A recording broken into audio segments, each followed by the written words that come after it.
Hey guys, in this video we're going to take a look at how you can turn on or turn off camera flash notification on the Samsung Galaxy S23 series. First, tap on the home button to go back to the home screen, and from the home screen swipe down at the top, and in the quick settings panel tap on the settings icon. Next, in here scroll down and then tap on accessibility. Then go down and tap on advanced settings.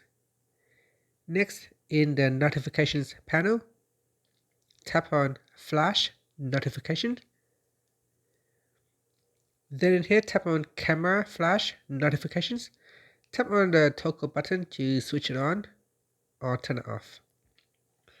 Now after, you can tap on the left hand side panel, and in here is a list of all the apps that you can go in and individually turn on or turn off the flash for that particular app. So let's say for camera, if I do not want the camera to flash for the camera notifications, I can simply switch that off. Or I can turn off chat GPT camera flash if I do not want the camera to flash for that particular app. And that's it. Finally, you can tap on the home button to go back to the home screen. Thank you for watching this video. Please subscribe to my channel for more videos.